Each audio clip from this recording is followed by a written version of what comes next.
तो चलिए शुरुआत करते हैं। दिल्ली विधानसभा में आज काफी हंगामा देखने को मिला। आज विधानसभा के विशेष सत्र का आखिरी दिन रहा, जिसमें विधानसभा में आज मणिपुर हिंसा की गूंज सुनाई दी। इस दौरान दिल्ली विधानसभा में जबरदस्त हंगामा भी देखने को मिला।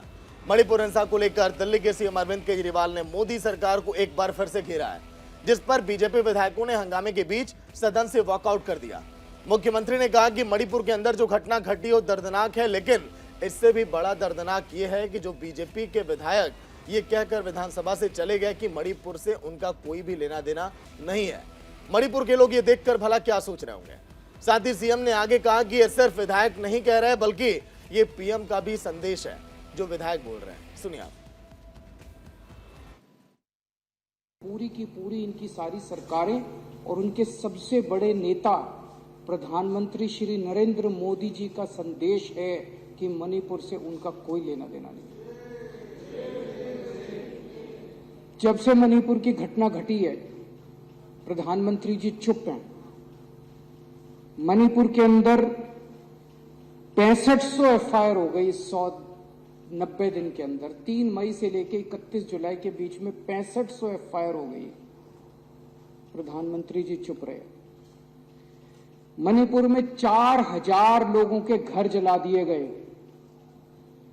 प्रधानमंत्री जी चुप रहे। 60,000 लोग बेघर हो गए। प्रधानमंत्री जी चुप रहे। 150 से ज्यादा लोगों की मौत हो गई। प्रधानमंत्री जी चुप रहे। 350 धार्मिक स्थल जला दिए गए। प्रधानमंत्री जी चुप रहे। केंद्रीय फोर्सेस, आसाम राइफल्स और मणिपुर पुलिस के बीच में खुलेआम झगड़ा हो गया और गोलाबारी हो गई, जो आज तक भारत में कभी नहीं हुई कि सेंट्रल फोर्सेस और लोकल पुलिस के बीच में झगड़ा हो जाए।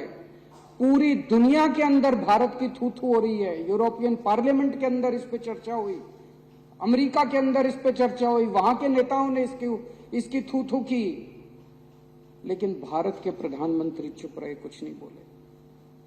और एक दिन जब एक वीडियो चारों तरफ सर्कुलेट हुआ जिसमें हमारी 2 या 3 बहनों को निर्वस्त्र करके सड़क के ऊपर घुमाया गया और उनके साथ खुलेआम सरेआम कई लोगों ने मिलकर गलत काम किया, तब भी प्रधानमंत्री जी चुप रहे।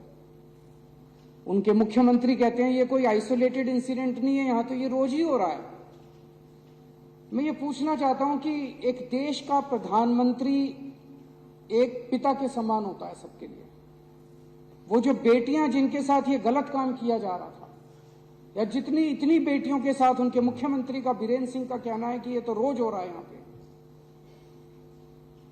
लोग प्रधानमंत्री को रोज याद नहीं करते। आज मेरे घर में सब्जी नहीं बनी, घर में पानी नहीं आ रहा, तो लोग प्रधानमंत्री को याद नहीं करते। प्रधानमंत्री को याद तब करते हैं जब सारे सिस्टम फेल हो जाते हैं, तब आदमी याद करता है यार मेरा प्रधानमंत्री मेरे को बचाएगा। उन महिलाओं के लिए तो सब कुछ फेल हो गया था जिनको निर्वस्त्र करके वहां पे खुलेआम सड़कों पे घुमाया गया और खुलेआम उनके साथ गलत काम किया गया। वो तो बेटियां हैं हमारे देश की, वो तो प्रधानमंत्री जी की उम्र के हिसाब से वो तो उनके पिता समान है।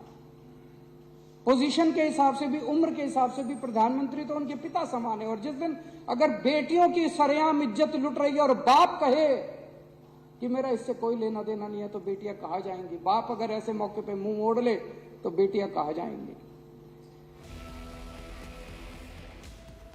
वहीं इसी के साथ दिल्ली विधानसभा में मुख्यमंत्री अरविंद केजरीवाल ने पिछले दिनों दिल्ली के जंतर मंतर पर धरने पर बैठी महिला पहलवानों का जिक्र करते हुए कहा कि महिला पहलवानों को पीएम मोदी से आश्वासन की उम्मीद थी।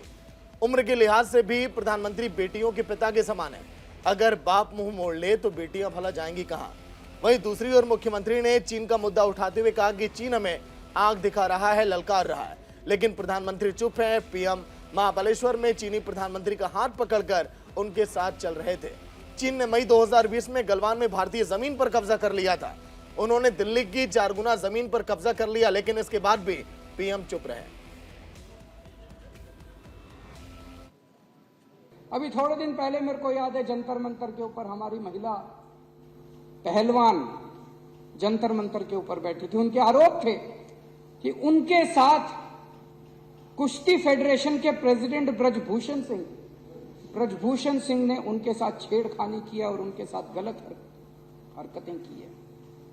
यही महिला पहलवान जब मेडल जीत के आई थी ओलंपिक के अंदर, तो प्रधानमंत्री जी सबसे पहले फोटो खिंचवाने पहुंच गए थे।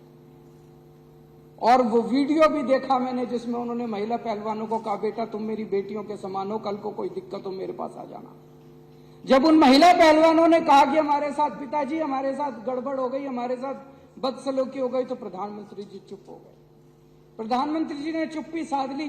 कम से कम इतना तो कह देते, प्रधानमंत्री जी अगर इतना ही कह देते कि बेटा चिंता ना करो, मैं हूं, मैं जांच कराऊंगा, दोषियों को सजा दिलवाऊंगा, कम से कम लोगों को संतुष्टि तो मिल जाती कि प्रधानमंत्री है। मणिपुर के केस में कम से कम इतना ही कह देते, मणिपुर के लोगों को एक अपील, शांति की अपील ही कर देते प्रधानमंत्री कि मैं मणिपुर के लोगों से शांति की अपील करता हूं कि कृपया हिंसा मत कीजिए। शांति की अपील तक नहीं करते हमारे प्रधानमंत्री, कमरे में कुंडी मार के बैठ जाते।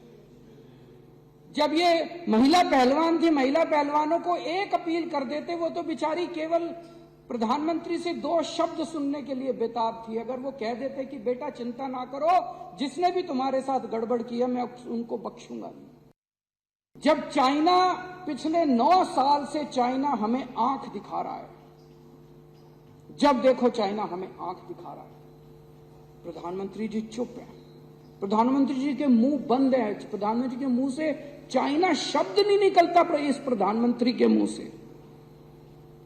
मेरे को याद है अक्टूबर 2019 में चाइना के राष्ट्रपति इंडिया आए और इंडिया के अंदर तमिलनाडु में महाबलेश्वर में दोनों हाथ में हाथ मिला के, चाइना के राष्ट्रपति और हमारे प्रधानमंत्री हाथ में हाथ मिला के महाबलीपुरम के मंदिर में घूम रहे थे, उसके फोटो खींचे गए अक्टूबर 2019। और 15 जून 2020 को चाइना की फौजों ने गलवान घाटी पे हमारे ऊपर हमला करके हमारे 20 सैनिकों को मौत के घाट पहुंचा दिया। 2000 स्क्वायर किलोमीटर का एरिया कब्जा कर लिया। 2000 स्क्वायर किलोमीटर मतलब दिल्ली 1400 स्क्वायर किलोमीटर है। दिल्ली से 1.5 गुना इलाका, दिल्ली से 1.5 गुना इलाका चाइना के फोर्सेस ने कब्जा कर लिया हमारा। प्रधानमंत्री जी चुप रहे, उन्होंने कुछ नहीं बोला। अफवाहें लेके कई लोगों का दावा है, अफवाहें हैं कि 2000 स्क्वायर किलोमीटर जो इन्होंने हमारा कब्जा किया है, अंडर हैंड डीलिंग करके कोई चुपके से डील हुई है और शायद इन्होंने ये उनको दे दिया है।